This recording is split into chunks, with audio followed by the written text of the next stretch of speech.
Kabarnya sudah sampai di meja KPK ini. Nah, pertanyaan utamanya, Apa hasilnya? ya, apakah semua masuk tumpukan berkas atau gimana? Untuk apa anggaran sosialisasi sebesar 6 miliar rupiah itu jika program utamanya gagal total? Kerugian negara sudah nyata terjadi. Uang 6 miliar untuk sosialisasi sudah keluar. Uang 18 miliar untuk seragam juga sudah dibelanjakan.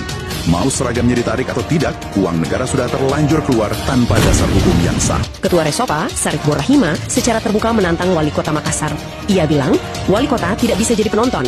Dalam struktur pengelolaan keuangan negara, pemegang kekuasaan tertinggi di tingkat kota itu ya wali kota.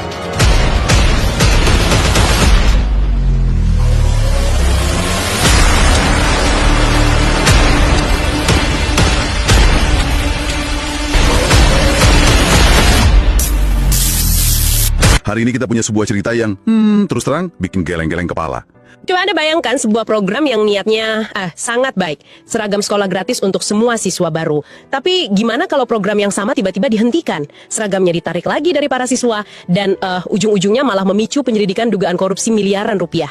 Nah, inilah paradoks yang lagi terjadi di Makassar. Jadi misi kita di sini sederhana saja. Kita punya setumpuk sumber yang saling bertentangan di hadapan kita. Ada rilis resmi dari pemerintah kota, artikel investigasi media, sampai video kritik yang cukup pedas di TikTok dari para aktivis. Dan yang paling baru, kita akan dalami misteri dana sosialisasi 6 miliar rupiah untuk program yang bahkan nggak jadi jalan. Tepat sekali, tentang bagaimana sebuah kebijakan publik dijalankan.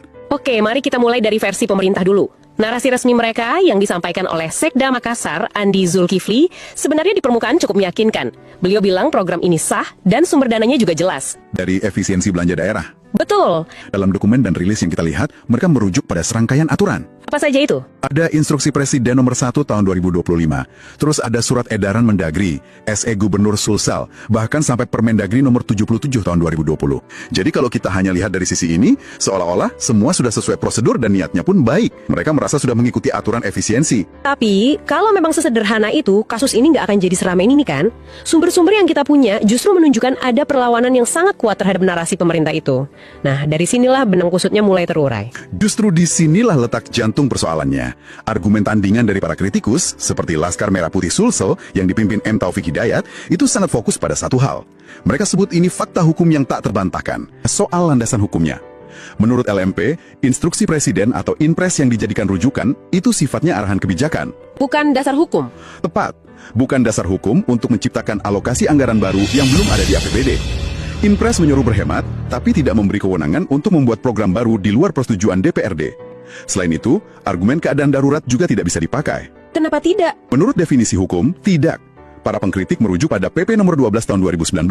Ketika Anda sengaja mendahului persetujuan DPRD, Anda sedang menantang prinsip dasar check and balances dalam pemerintahan. Inilah kenapa para pengkritik seperti Taufik Hidayat itu berani menyebut ini bukan lagi sekedar kesalahan prosedur, tapi sudah masuk ke ranah potensi penyalahgunaan wewenang. Persis, mereka bahkan secara eksplisit menunjuk pasal 3 Undang-Undang Tipikor.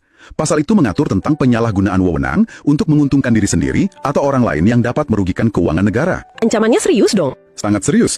Disinilah pertarungan narasi terjadi. Oke, jadi di tengah perdebatan hukum yang panas ini, muncul satu peristiwa yang bikin publik makin bingung. Dinas Pendidikan Kota Makassar tiba-tiba mengeluarkan perintah untuk menarik kembali semua seragam yang sudah sempat dibagikan. Ini aneh sekali. Kenapa bantuan yang sudah di tangan siswa diambil lagi? Dari kacamata para pengkritik, ini adalah langkah panik. Langkah yang justru menjadi bukti terkuat bahwa program tersebut memang cacat hukum dari awal. Logikanya sederhana, jika program Anda sah, benar dan sesuai aturan, untuk apa ditarik kembali? Betul juga. Tindakan ini seolah menjadi pengakuan tidak langsung bahwa mereka sadar ada masalah besar. Salah satu sumber bahkan mengatakan, jika seragam itu tidak ditarik, maka bukti fisik dari program yang berjalan tanpa dasar hukum itu akan semakin jelas. Tindakan itu sendiri sudah menunjukkan ada yang salah, dan sekarang ceritanya berkembang lagi, beralih ke pos anggaran lain yang tidak kalah janggal, dana sosialisasi. Nah, ini adalah babak baru yang mungkin akan menjadi kunci dari kasus ini. Saya berhenti sejenak di angka itu, 6 miliar rupiah. 6 miliar. Perlu Anda garis bawahi, ini bukan untuk membeli seragamnya, tapi hanya untuk biaya sosialisasi program tersebut. Saya juga mau berhenti di situ. 6 miliar rupiah untuk mensosialisasikan sebuah program yang akhirnya dibatalkan dan produknya ditarik dari peredaran. Sulit sekali untuk tidak merasa ada yang sangat-sangat ganjil di sini. Sangat ganjil. Saat sosialisasi, program ini dipromosikan akan memberdayakan UMKM-UMKM lokal yang akan memproduksi seragam tersebut, memberi seragam seragam gratis sekaligus menggerakkan ekonomi kecil. Tapi apakah janji itu ditepati? Bukan produksi UMKM lokal, melainkan produk pasar butung. Anggaran untuk sosialisasi ini saja mencapai 6 miliar rupiah dari total pagu 18 miliar. 6 miliar hanya untuk sosialisasi. Hasilnya, ada sekitar 29 UMKM yang dipanggil, diberi pengarahan, dan akhirnya menandatangani kontrak payung untuk jadi penyedia seragam. Oke, jadi sudah ada komitmen awal. Sudah ada. Mereka diminta mengikuti semua prosedur, termasuk mendaftar di e-katalog pemerintah. Kontrak payung itu pada dasarnya adalah sebuah kerangka perjanjian. UMKM yang sudah masuk daftar itu secara hukum adalah calon pemasok utama. Mereka sudah punya harapan, mungkin sudah mulai menyiapkan bahan atau tenaga kerja, karena sudah ada komitmen dari pemerintah. Seharusnya begitu, tapi disinilah cerita indah tadi berubah jadi, ya, film horor bagi para UMKM. Momen pemicunya terjadi saat acara peluncuran program tanggal 21 Juli itu. Saat wali kota secara simbolis membagikan seragam pertama, Ormas Resopa melihat sesuatu yang sangat janggal. Seragam yang dibagikan itu aneh, desain dan bahannya beda. Berbeda dari spesifikasi yang disepakati dengan UMKM. Tepat, mereka curiga, lalu menelusuri, dan fakta yang ditemukan benar-benar mengejutkan. Seragam yang dibagikan oleh wali kota di acara seremonial itu ternyata bukan hasil produksi dari salah satu dari 29 UMKM yang sudah tanda tangan kontrak. Loh, jadi dari mana? Sumber menyebut seragam itu diduga dibeli grosiran dari sebuah toko di Pasar Butung. Janji pemberdayaan lokalnya ada di mana? Pemerintah ini luar biasa. Inilah titik di mana masalah prosedur anggaran bertemu dengan kegagalan implementasi yang fatal. Janji pemberdayaan UMKM itu runtuh seketika. Disinilah potensi kerugian negara yang real bisa dihitung dengan jelas. Tentu ini memicu kemarahan dan kekecewaan besar. Salah satu pelaku UMKM, H. Isyam, sempat curhat ke media. Dia bilang sudah mengikuti semua prosedur yang diminta, membuat etalase produk di e-katalog, menunggu berbulan-bulan. Tiba-tiba dia dengar kabar seragam sudah dibagikan, dan itu bukan dari dia atau teman-temannya sesama UMKM. Rasanya seperti digantung lalu dijatuhkan ya. Persis. Ini adalah dampak paling kejam dari kebijakan yang tidak matang perencanaannya. UMKM yang berharap dapat pekerjaan dan jadi bagian dari program pemerintah, ternyata posisinya tidak lebih dari sekadar properti untuk formalitas. Mereka merasa hanya dijadikan alat agar program ini terlihat pro rakyat kecil, padahal kenyataannya tidak. Dan ini membawa kita ke pertanyaan paling krusial yang sekarang dikejar oleh penegak hukum. Untuk apa anggaran sosialisasi sebesar 6 miliar rupiah itu jika program utamanya gagal total? Iya, untuk apa? Para aktivis berargumen, kerugian negara sudah nyata terjadi.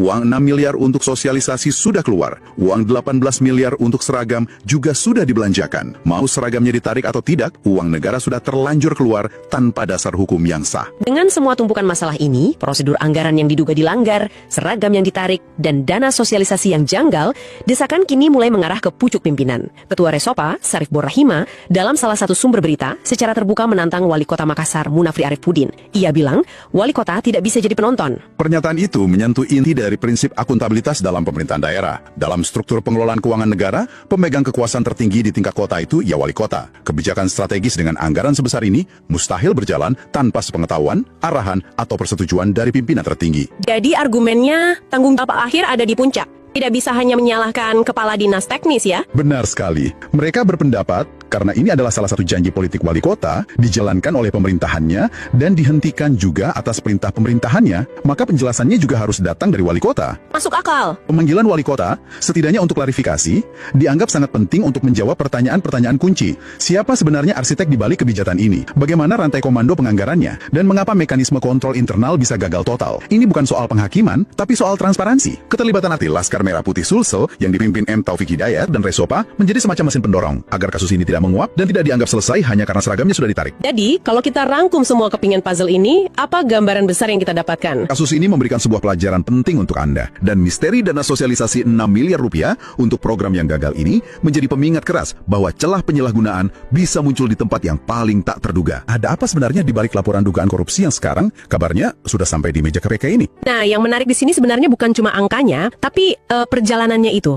Ini kan bukan sekedar soal teknis pelaporan ya, tapi ini soal simbol. Simbol harapan publik pada lembaga pusat. Benar sekali. Nah, pertanyaan utamanya, Apa hasilnya? iya, apakah cuma masuk tumpukan berkas atau gimana? Kenapa harus sampai ke KPK sih? Apa yang terjadi di tingkat lokal sampai mereka merasa perlu lompat langsung ke Jakarta? Pertanyaan bagus, dan jawabannya ada di satu kata, mandek. Mandek. Menurut sumber Anda, kasus ini sebetulnya sudah pernah dilaporkan ke Mabes Polri dan Kejaksaan Agung, tapi dirasa tidak ada kemajuan di tingkat daerah. Oh begitu. Seringkali kasus seperti ini mandek di daerah itu bukan karena kurang bukti, tapi bisa jadi karena ada dugaan konflik kepentingan. Jadi Jadi KPK ini semacam harapan terakhir ya. Pelapornya sendiri, Taufik Hidayat, bilang kalau ini adalah komitmen moral untuk mengawal uang rakyat. Tepat sekali. Ini cerminan ketidakpercayaan atau mungkin ketidaksabaran terhadap proses di daerah. Betul. Dan isunya pun jadi terangkat. Ini bukan lagi sekedar kasus korupsi lokal di Makassar. Iya. Ketika LMP Sulsel sampai meminta Presiden RI untuk turun tangan dan memastikan tidak ada tebang pilih, ini sudah jadi isu integritas penegakan hukum secara nasional. Jika pengadaan seragamnya batal, mungkin sulit membuktikan niat jahat atau kerugian negara.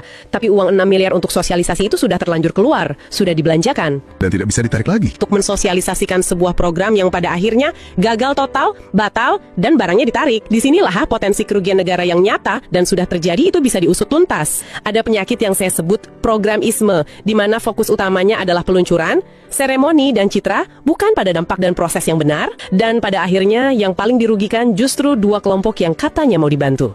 Para orang tua murid yang harapannya pupus, dan para pelaku UMKM yang merasa dipermainkan. Setelah mendengar semua sisi dari cerita ini, ada satu pertanyaan yang tersisa untuk Anda renungkan. Ketika sebuah program publik bernilai miliaran rupiah dihentikan karena cacat prosedur dan implementasi, apakah cukup dengan sekedar membatalkan programnya dan semua dianggap selesai? Lalu, bagaimana pertanggungjawaban dana 6 miliar rupiah yang sudah terpakai untuk sosialisasi sebuah program yang akhirnya jadi fatamorgana? Ini membuka perdebatan yang lebih dalam, di mana sebenarnya batas antara kesalahan administrasi biasa dan kelalaian fatal yang secara nyata merugikan uang kita semua, uang rakyat.